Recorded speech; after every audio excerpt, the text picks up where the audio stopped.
Hi hi hi plus വണ്ണിലെ മക്കളെ, ഉപന്യാസം പോലെ തന്നെ ഉപന്യാസം എന്നുള്ളത് നിർബന്ധമാണ് അല്ലേ? എന്നതുപോലെ തന്നെ നിർബന്ധമായി വരുന്ന മറ്റൊരു ചോദ്യമാണ് ആസ്വാദനക്കുറിപ്പ് തയ്യാറാക്കുക. എന്താണ് ആസ്വാദനക്കുറിപ്പ് എന്ന് നിങ്ങൾക്കറിയാം. ആസ്വാദനക്കുറിപ്പ് തയ്യാറാക്കുമ്പോൾ ആദ്യം എന്താണ് ശ്രദ്ധിക്കേണ്ടത് നമ്മൾ ആദ്യം പറയാം, എന്നിട്ട് നമുക്ക് ചോദ്യത്തിലേക്ക് പോകാലോ. ആസ്വാദനക്കുറിപ്പ് എന്ന് പറഞ്ഞാൽ ഒരു കവിതയോ ഒരു കഥയോ ഗദ്യമോ നിങ്ങൾ വായിച്ചപ്പോൾ നിങ്ങൾക്കുണ്ടായ ആസ്വാദനം എന്താണോ അതിനെ കുറിപ്പാക്കുന്നതിനാണ് നമ്മൾ ആസ്വാദനക്കുറിപ്പ് എന്ന് പറയാം. ആസ്വാദനക്കുറിപ്പ് എന്നൊരു ചെറിയ ശീർഷകം കൊടുക്കാം. ഞാൻ നേരത്തെ പറഞ്ഞ പോലെ സൈഡിൽ ആസ്വാദന കുറിപ്പ് ഒരു ഇത് കൊടുത്ത് വരയ്ക്കാം.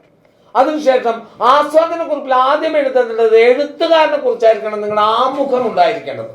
എഴുത്തുകാരന് തന്നിരിക്കുന്ന കവിതയും എഴുത്തുകാരന് മറ്റേതെങ്കിലും കൃതിയെക്കുറിച്ച്, ആ എഴുത്തുകാരന് മറ്റേതെങ്കിലും പുസ്തകത്തെക്കുറിച്ച്, എഴുത്തിനെ കുറിച്ച് അറിയെങ്കിൽ അതെല്ലാം ചേർത്ത് വെച്ചുകൊണ്ട് കവി പരിചയമാണ് ആസ്വാദനക്കുറിപ്പിന്റെ ആമുഖം എന്ന് പറയുന്നത്. ആസ്വാദനക്കുറിപ്പിന്റെ ആമുഖം എന്ന് പറയുന്നത് കവിയെക്കുറിച്ചും ആ കവിതയുടെ എന്താണ് കവിതയിലെ ആ കവിയുടെ പ്രത്യേകത എന്നതിനെ കുറിച്ചായിരിക്കണം. ആശയം എന്ന് പറയുന്നത് കവിതയുടെ ആശയമായിരിക്കണം.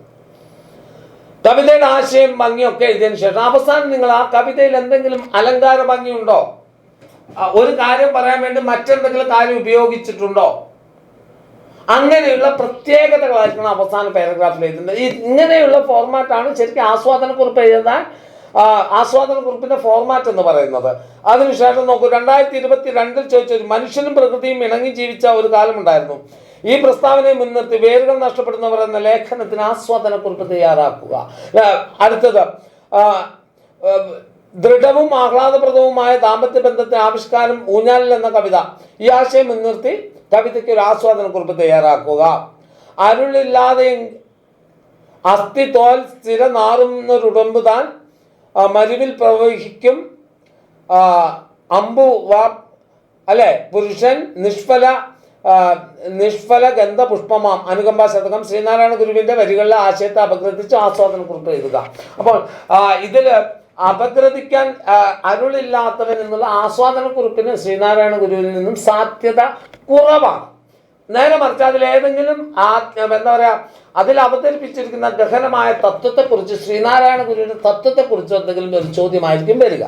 പിന്നെ സാധ്യതയില്ല. മറ്റൊന്ന് നോക്കൂ, പ്രണയതീരത്ത് സ്വന്തം സാന്ത്വനം കൊള്ളാൻ ആഗ്രഹിക്കുന്ന അതിനാവാതെ പിടിയുന്ന ഒരു മനസ്സിന്റെ വിഹ്വലതയാണ് സന്ദർശനം എന്ന കവിത.